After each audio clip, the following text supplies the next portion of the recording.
وَلَقَدْ يَسَّرْنَا الْقُرْآنَ لِلذِّكْرِ فَهَلْ مِن مُّدَّكِرٍ۔ رکوع نمبر 4 ہے۔ اس رکوع میں یہ بتایا گیا کہ زمین پر، جس زمین پر ہم رہتے ہیں، اس پر انسانی زندگی کا آغاز کیسے ہوا۔ انسان ہمیشہ سے اس کھوج میں ہے کہ انسان اس زمین پر کب اور کیسے آباد کیا گیا، اور اس بات کا حقیقی علم وہی دے سکتا ہے جس نے زمین بنائی، جس نے جہان بنائے، جس نے انسان کو بنایا۔ زمین میں جانشیں بنانے والا وہ جانتا ہے جو تم لوگ نہیں جانتے۔ وَإِذْ قَالَ رَبُّكَ لِلْمَلَائِكَةِ إِنِّي جَاعِلٌ فِي الْأَرْضِ خَلِيفَةً، اور جب تیرے رب نے فرشتوں سے کہا یقیناً میں زمین میں ایک جانشیں بنانے والا ہوں، انہوں نے کہا کیا تو زمین میں اس کو بنائے گا جو اس میں فساد کرے گا اور خون بہائے گا، اور ہم آپ کی تعریف کے ساتھ آپ کا ہر عیب سے پاک ہونا بیان کرتے ہیں اور آپ کے لیے پاکیزگی بیان کرتے ہیں۔ اللہ تعالیٰ نے فرمایا بے شک میں وہ جانتا ہوں جو تم نہیں جانتے۔ پہلی بات انسان کی حیثیت کی ہے، نائب ہے، خلیفہ ہے، علم کی بنا پر اشرف قرار دیا گیا۔ اللہ سبحانہ و تعالیٰ نے یہاں بتایا ہے کہ آدم علیہ السلام کو اور ان کی نسل کو اللہ سبحانہ و تعالیٰ نے کیسے فضیلت عطا کی ہے۔ اللہ تعالیٰ نے آدم کو سارے کے سارے نام سکھا دیے، پھر انہیں فرشتوں کے سامنے پیش کیا اور فرمایا اگر تم سچے ہو تو مجھے ان چیزوں کے نام بتا دو۔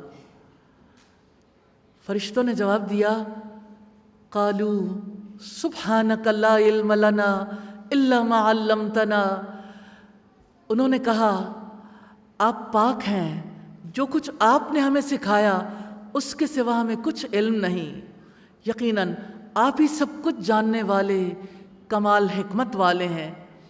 حقیقت یہ ہے کہ علم وہی حاصل کر سکتا ہے جو اس بات کا اعتراف کر لے کہ جو کچھ اللہ سبحانہ و تعالیٰ نے ہمیں سکھایا اس کے سوا ہمیں کچھ علم نہیں۔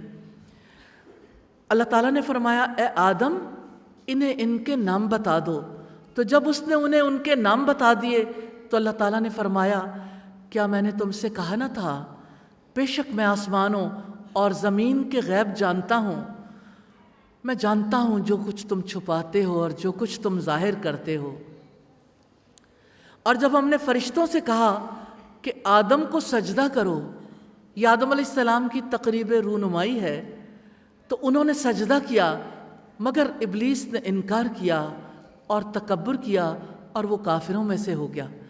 ابلیس حق کا انکار کرے، ابلیس تکبر کرے تو ہمیشہ کے لیے اللہ سبحانہ و تعالیٰ اسے جہنمی قرار دے دیں اور ہمیشہ کے لیے اسے ریجیکٹڈ پرسن بنا دیں۔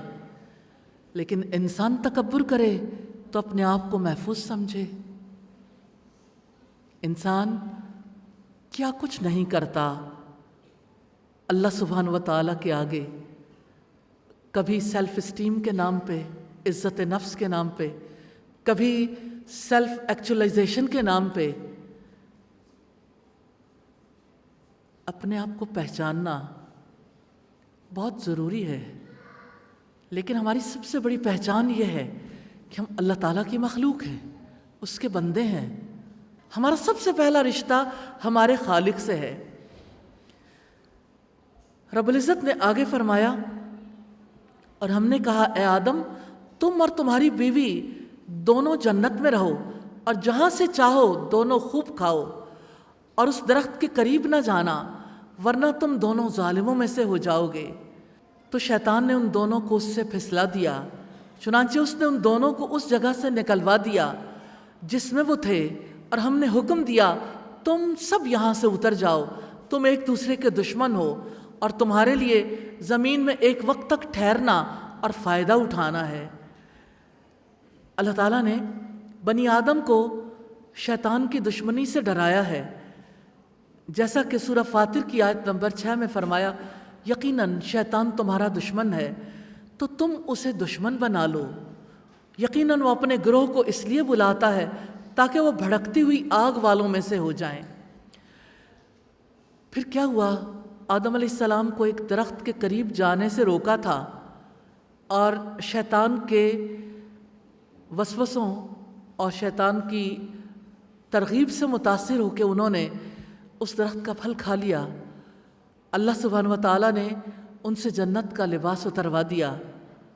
آدم علیہ السلام اور حضرت حوا کو اپنی غلطی کا احساس ہوا، تو اللہ تعالیٰ نے انہیں توبہ کا طریقہ سکھا دیا، اور آدم علیہ السلام نے توبہ کی اور توبہ قبول کر لی گئی۔ فَتَلَقَّى آدَمُ مِن رَبِّهِ كَلِمَاتٍ فَتَابَ عَلَيْهِ، پھر آدم علیہ السلام نے اپنے رب سے چند کلمات سیکھ لیے تو اللہ تعالیٰ نے ان سے توبہ قبول کر لی۔ یقیناً وہی بے حد توبہ قبول کرنے والا، نہایت رحم والا ہے۔ سیدنا آدم علیہ السلام کی آزمائش ہوئی، ناکام ہوئے، توبہ کر لی۔ توبہ میں 3 باتیں ضروری ہیں، کیونکہ ہم سے بھی خطائیں، غلطیاں، گناہ ہوتے رہتے ہیں۔ تو پہلی بات یہ ہے کہ جب گناہ ہو جائے سچے دل سے پشیمان ہو۔ رسول اللہ نے فرمایا الندم توبہ، ندامت ہی تو توبہ ہے، پشیمان ہونا ضروری ہے۔ دوسرے، توبہ کے وقت دل میں یہ خوب ٹھان لینا کہ آئندہ اس سے باز رہوں گی۔ اور تیسرے، توبہ کے بعد دل میں گناہ سے ایک نفرت کا پیدا ہو جانا کہ اس کی وجہ سے میرے رب کی ناراضگی میرے حصے میں آئی۔ آدم علیہ السلام کے واقعے سے جو سب سے بڑی بات ہمیں ملتی ہے توبہ کی، توبہ ہی نجات کا راستہ ہے، توبہ ہی اللہ سبحانہ و تعالیٰ کی رحمتوں کے حصول کا راستہ ہے، اور تکبر اللہ سبحانہ و تعالیٰ کی رحمتوں سے دور نکل جانے کا نام ہے۔ تو جب توبہ کر لی، قبول ہو گئی، تو زمین پر اترنے اور ہدایت کی پیروی کرنے کا حکم دیا گیا۔ ہم نے کہا تم سب یہاں سے اتر جاؤ، پھر اگر میری طرف سے تمہارے پاس واقعی کوئی ہدایت آئے تو جو میری ہدایت کی پیروی کرے گا تو ان کے لیے نہ کوئی خوف ہوگا اور نہ وہ غمگین ہوں گے، اور جو انکار کریں گے، آیات کو جھٹلائیں گے، وہ آگ والے ہیں، اس میں ہمیشہ رہیں گے۔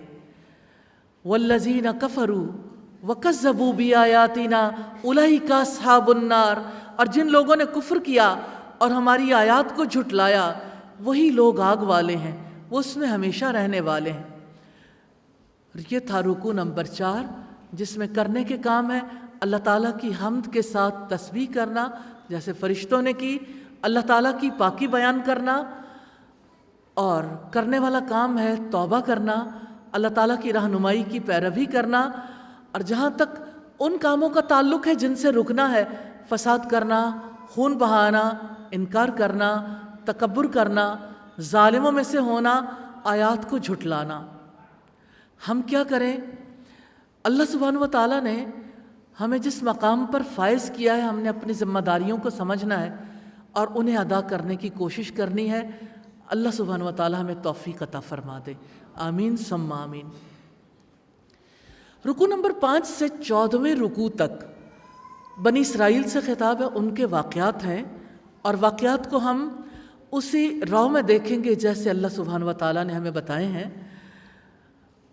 ارشاد ہے جہانوں کے بادشاہ کا، یا بنی اسرائیل اذکروا نعمتی التی انعمت علیکم، اے بنی اسرائیل یاد کرو میری اس نعمت کو جو میں نے تمہیں عطا کی تھی، اور تم میرے عہد کو پورا کرو، میں تمہارے عہد کو پورا کروں گا، اور صرف مجھی سے تم ڈرتے رہو، اور جو میں نے نازل کیا ہے اس پر ایمان لاؤ، یہ اس کی تصدیق کرنے والا ہے جو تمہارے پاس ہے، اور تم سب سے پہلے اس کے ساتھ کفر کرنے والے نہ بنو، اور میری آیات کے بدلے تھوڑی قیمت نہ خریدو، اور صرف مجھی سے تم ڈرتے رہو، اور تم حق کو باطل کے ساتھ نہ ملاؤ، اور نہ ہی حق کو چھپاؤ حالانکہ تم جانتے ہو، اور نماز قائم کرو، اور زکوٰۃ ادا کرو، اور رکوع کرنے والوں کے ساتھ رکوع کرو۔ کیا تم لوگوں کو نیکی کا حکم دیتے ہو اور اپنے آپ کو بھول جاتے ہو، حالانکہ تم کتاب کی تلاوت کرتے ہو؟ تو کیا تم نہیں سمجھتے؟ وَاسْتَعِینُوا بِالصَّبْرِ وَالصَّلَاةِ، اور صبر اور نماز کے ذریعے سے مدد مانگو، اور بلا شبہ وہ نماز یقیناً بہت بڑی ہے، مگر عاجزی کرنے والوں پر، جو یقین رکھتے ہیں کہ بلا شبہ وہ اپنے رب سے ملاقات کرنے والے ہیں اور یقیناً وہ اسی کی طرف لوٹنے والے ہیں۔ نماز کیسے بوجھ بن جاتی ہے جب انسان اللہ سبحانہ و تعالیٰ سے ملاقات کا یقین نہیں رکھتا، جب انسان آخرت کا یقین نہیں رکھتا تو اس کے لیے نماز بوجھل ہو جاتی ہے۔ اس لیے جب کبھی نماز پڑھنی بوجھل لگے تو اپنے جانے کو یاد کر لیں، اپنے ساتھ ہونے والے معاملات کو یاد کر لیں، آپ کے لیے نماز پڑھنا بہت آسان ہو جائے گا انشاءاللہ۔ اللہ سبحانہ و تعالیٰ نے نعمت اور عہد کی یاد دہانی کروائی ہے، کتاب پر ایمان لاؤ، میری آیات کو تھوڑی قیمت پر نہ بیچ ڈالو، حق کو باطل کے ساتھ نہ ملاؤ، جان بوجھ کر حق کو نہ چھپاؤ۔ اور نعمت اور عہد کی یاد دہانی ہے، نماز قائم کرو، زکوٰۃ ادا کرو، صبر اور نماز سے مدد مانگو، رکوع کرنے والوں کے ساتھ رکوع کرو، دوسروں کو نیکی کی تلقین کرو، رب سے ملاقات اور پلٹ جانے کو نہ بھولو۔ یہ تھا رکوع نمبر 5۔ کرنے والے کام ہیں رب سے ملاقات کا یقین رکھنا۔ کیا آپ اس بارے میں سوچیں گے کہ ہم بہت جلد اپنے رب سے ملاقات کرنے والے، اور اللہ سبحانہ و تعالیٰ نے یہ فرمایا، جو بندہ مجھ سے ملاقات کو ناپسند کرتا ہے میں بھی اس سے ملاقات کو ناپسند کرتا ہوں۔ زندگی میں، اس زندگی میں جو کچھ حاصل کرنا ہے ان میں سے ایک بڑی تمنا اپنے رب کا دیدار کرنا ہے، اپنے رب سے ملاقات کرنا ہے۔ اپنی دعاؤں میں اس دعا کو شامل کر لیجئے، اور جن کاموں کو اللہ تعالیٰ نے حکم دیا ان میں نماز قائم کرنا، زکوٰۃ ادا کرنا، اللہ تعالیٰ کی کتاب کی تلاوت کرنا، صبر اور نماز سے مدد لینا اور خشوع کرنا۔ اور 3 کام خاص ہیں جن سے روکا ہے، کفر کرنا، حق کو باطل سے ملانا، اللہ تعالیٰ کی آیات کو تھوڑی قیمت میں بیچ ڈالنا، حق کو چھپانا، عقل سے کام نہ لینا، لوگوں کو نیکی کا حکم دینا اور خود کو بھول جانا۔ ہم کیا کریں؟ اپنے آپ پر کنٹرول کریں، صبر، سیلف کنٹرول۔ مصیبت کے وقت صبر کرنا ہے، خوشی کے موقع پر شکر ادا کرنا ہے، حسن، علم اور خوبی ملنے پر تکبر نہیں کرنا، تواضع کا رویہ اختیار کرنا ہے انشاءاللہ۔ رکوع نمبر 6 ہے، اور رب العزت نے یاد کروایا ہے، یاد کرو وہ وقت جو ہم پر بیتا نہیں، اس کو اللہ سبحانہ و تعالیٰ نے یاد کروایا ہے، اور یہ خاص یاد دہانی ہے بنی اسرائیل کے لیے۔ اللہ سبحانہ و تعالیٰ نے کیا یاد کروایا؟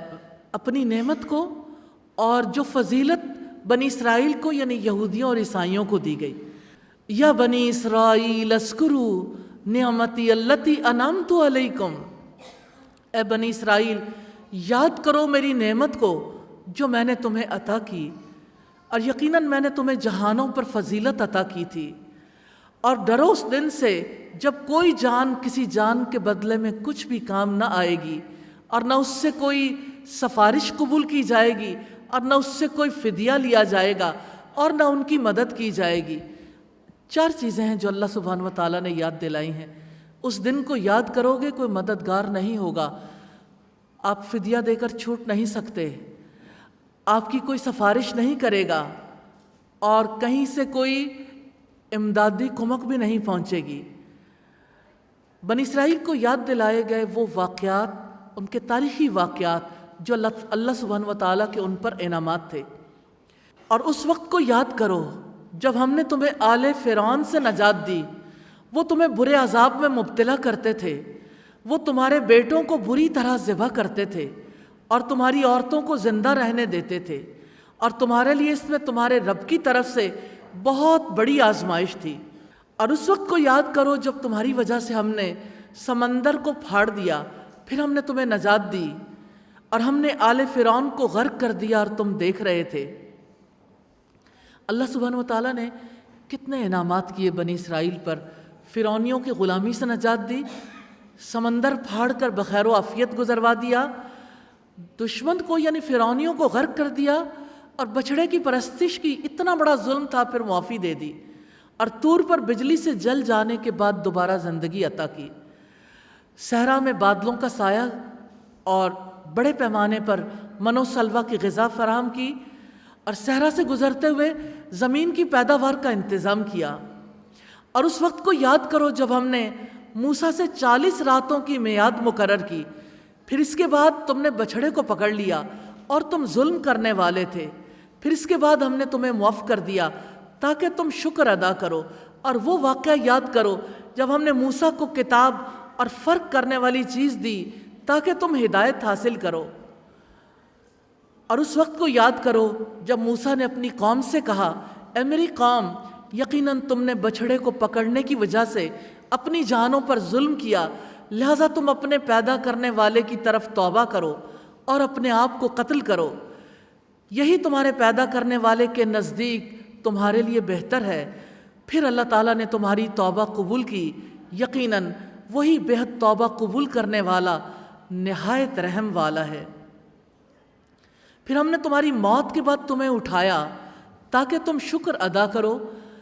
70 سرداروں کو اللہ سبحانہ و تعالیٰ نے طور پر بلایا تھا، اور انہیں تورات دینے سے پہلے کیسے ان پر طور پہاڑ کو کھڑا کر کے ان سے عہد لیا تھا، یہ اسی کا تذکرہ ہے۔ جب ساری قوم ایک ہی آن میں ختم کر دی گئی، حضرت موسیٰ علیہ السلام نے رب العزت سے دعا کی تو اللہ سبحانہ و تعالیٰ نے انہیں دوبارہ زندہ کیا، لیکن رب العزت نے بتایا اس لیے زندگی دی تھی تاکہ تم شکر ادا کرو۔ پھر فرمایا، اور ہم نے تم پر بادل کا سایہ کیا اور تم پر من و سلوہ نازل کیا، کھاؤ پاک چیزوں میں سے جو ہم نے تمہیں رزق دیا ہے، اور انہوں نے ہم پر ظلم نہیں کیا بلکہ وہ اپنی جانوں پر ظلم کرتے تھے۔ اور اس وقت کو یاد کرو جب ہم نے کہا، اس بستی میں داخل ہو جاؤ، اس میں سے جہاں سے چاہو خوب کھاؤ، اور دروازے میں سے سجدہ کرتے ہوئے داخل ہو جاؤ اور کہو بخش دے، ہم تمہاری خطاؤں کو تمہارے لیے بخش دیں گے، اور جلد ہی ہم نیکی کرنے والوں کو زیادہ دیں گے۔ پھر جن لوگوں نے ظلم کیا انہوں نے اس بات کو جو ان کے لیے کہی گئی تھی اس کے ماں سوا سے بدل ڈالا، تو ہم نے ان لوگوں پر آسمان سے عذاب نازل کیا جنہوں نے ظلم کیا، اس وجہ سے کہ وہ نافرمانی کرتے تھے۔ یہ تھا رکوع نمبر 6، جس میں اللہ سبحانہ و تعالیٰ نے 5 کاموں کے متعلق بتایا جن کو کرنے کا حکم دیا: اللہ کی نعمتوں کو یاد کرنا، آخرت کے دن سے ڈرنا، شکر گزار بننا، رہنمائی حاصل کرنا، توبہ کرنا۔ 3 کاموں سے اس رکوع میں روکا ہے: ظلم کرنا، نافرمانی کرنا اور بات بدل ڈالنا۔ ہماری سوسائٹی میں کتنا کامن ہے بات بدلنا، کتنا ایزی ہے سب کے لیے، جو کہا جاتا ہے اس کے معنی ہی بدل دیے جاتے ہیں، اور کس طرح سے پوری سوسائٹی اس نفاق کا شکار ہو گئی ہے۔ اللہ سبحانہ و تعالی ہم سب کو معاف کریں اور ہمیں حق پر قائم رہنے کی توفیق عطا فرمائیں۔ ہم کیا کریں؟ اپنے آباء و اجداد کے رواج کو دین نہیں سمجھنا۔ دین وہ ہے جو اللہ سبحانہ و تعالیٰ نے دیا، جس پر عمل کر کے محمد رسول اللہ صلی اللہ علیہ وسلم نے دکھایا۔ رکوع نمبر 7 ہے، جس میں بتایا گیا ہے کہ زمین میں فساد نہ پھیلاتے پھرو۔ اس میں پانی کی دعا ہے اور اللہ سبحانہ و تعالیٰ کا 12 چشمے جاری کرنا۔ اور اس وقت کو یاد کرو جب موسیٰ نے اپنی قوم کے لیے پانی مانگا تو ہم نے کہا کہ اپنی لاٹھی پتھر پر مارو، تو اس سے 12 چشمے پھوٹ نکلے۔ بلا شبہ سب لوگوں نے اپنے پانی لینے کی جگہ کو جان لیا۔ اللہ تعالیٰ کے رزق میں سے کھاؤ اور پیو، اور زمین میں فساد کرنے والے بن کر دنگا نہ کرو۔ بنی اسرائیل پر چارج شیٹ جاری کر دی گئی، ذلت اور محتاجی طاری کر دی گئی۔ رب العزت نے فرمایا، وَإِذْ قُلْتُمْ يَا مُوسَىٰ، اور جب تم نے کہا اے موسیٰ، لَن نَّصْبِرَ عَلَىٰ طَعَامٍ وَاحِدٍ، ہم ایک کھانے پر ہرگز صبر نہیں کر سکتے، فَادْعُ لَنَا رَبَّكَ، اپنے رب سے دعا کرو، یخرج لنا مما تنبت الارض، ہمارے لیے وہ چیز نکالے جو زمین اگاتی ہے، اپنی سبزیوں میں سے، اپنی ترکاریوں میں سے، اپنی گندم اور باقی چیزوں میں سے رب العزت نے اس پر فرمایا کہ دیکھو اگر تم ایسا چاہتے ہو تو یہ تمہارا چاہنا کیسا ہے؟ قال اتستبدلون الذی هو ادنی بالذی هو خیر، کیا تم ایک بہتر چیز کو بری چیز سے بدلنا چاہتے ہو؟ اہبطوا مصرا، جاؤ کسی بستی میں چلے جاؤ اور جو تم نے مانگا ہے تمہیں وہاں سے مل جائے گا۔ فَإِنَّ لَكُمْ مَا سَأَلْتُمْ، تمہارے لیے وہ کچھ ہے جو تم نے طلب کیا۔ وَضُرِبَتْ عَلَيْهِمُ الذِّلَّةُ وَالْمَسْكَنَةُ، اور ان پر ذلت اور مسکنت مسلط کر دی گئی۔ وَبَاءُوا بِغَضَبٍ مِّنَ اللَّهِ، اور وہ اللہ کے غضب کے ساتھ لوٹے۔ یہ اس وجہ سے ہوا کہ وہ اللہ تعالیٰ کی آیات کے ساتھ کفر کرتے تھے اور اللہ تعالیٰ کے نبیوں کو ناحق قتل کرتے تھے۔ یہ اس وجہ سے جو انہوں نے نافرمانی کی اور وہ حدود سے گزر جاتے تھے۔ بنی اسرائیل کو نافرمانیوں کی سزا دی گئی۔ اللہ تعالیٰ کی ناراضگی کس طرح سے نظر آئی؟ ذلت اور محتاجی ان پر مسلط کر دی گئی۔ یاد رکھیے گا، لوگ سمجھتے ہیں کہ دین پر عمل کیا تو دنیا ہم سے چھوٹ جائے گی۔ اللہ سبحانہ و تعالیٰ کہتے ہیں اگر انہوں نے تورات اور انجیل کا نظام قائم کیا ہوتا تو ہم آسمان سے بھی ان پر خزانے نازل کرتے اور زمین بھی ان کے لیے خزانے اگلتی۔ اللہ سبحانہ و تعالیٰ کی طرف سے رزق کی برسات بھی اس دین کے ساتھ ہی ہے۔ اللہ تعالیٰ کی ناراضگی ذلت اور محتاجی کی شکل میں آتی ہے۔ پستی اور بدحالی بنی اسرائیل کا مقدر کر دی گئی، وہ اللہ تعالیٰ کے غضب میں گھر گئے۔ تو بنی اسرائیل کو جو چارج شیٹ دی گئی، 4 باتیں جو بتائی گئیں: اللہ تعالیٰ کی آیات کا انکار، پیغمبروں کا ناحق قتل، مسلسل نافرمانیاں، شریعت کی حدود سے نکل جانا۔ تو ہم دیکھیں گے یہی تو وہ چیزیں ہیں جن سے اللہ سبحانہ و تعالیٰ نے ہمیں بھی روکا ہے۔ واقعات کیوں سنائے جاتے ہیں؟ تاکہ سننے والے سبق لیں۔ زمین میں فساد جس بھی انداز میں پھیلایا جائے، اللہ سبحانہ و تعالیٰ نے اس سے روکا ہے۔ اور ایک کھانے پر صبر نہ کر سکنا، یہ وہ چیز ہے جس سے اللہ تعالیٰ نے مجسم کر کے دکھایا بنی اسرائیل میں۔ اور اللہ تعالیٰ کی آیات کا انکار، نبیوں کا ناحق قتل۔ آج کے دور میں بھی یہ قتل جاری تو ہے، اگرچہ انبیاء نہیں ہیں، لیکن جو بھی دین کی دعوت لے کر اٹھتا ہے اس کی امیج بریکنگ کی جاتی ہے۔ کوشش کی جاتی ہے کہ لوگوں کی نظروں سے گر جائیں، لوگ ان کو برا بھلا کہنے پر مجبور ہو جائیں۔ کوئی ایک فرد اٹھتا ہے اور دوسرے کی زندگی کو حرف غلط کی طرح مٹا دینا چاہتا ہے، اور نادان لوگ بغیر تحقیق کے اس کے پیچھے لگ جاتے ہیں۔ دین کے نام پر دینداروں کا یہ قتل آج بھی جاری ہے۔ اللہ سبحانہ و تعالیٰ کے غضب کا باعث بننے والا کام ہے نافرمانی کرنا، حدود سے نکل جانا۔ ہم کیا کریں؟ اللہ تعالیٰ کی نافرمانی جن احکامات میں ہوتی ہے ان کا جائزہ لینا ہے اور انہیں نہ کرنے کا عہد کرنا ہے انشاءاللہ۔ وَلَقَدْ يَسَّرْنَا الْقُرْآنَ لِلذِّكْرِ فَهَلْ مِن مُّدَّكِرٍ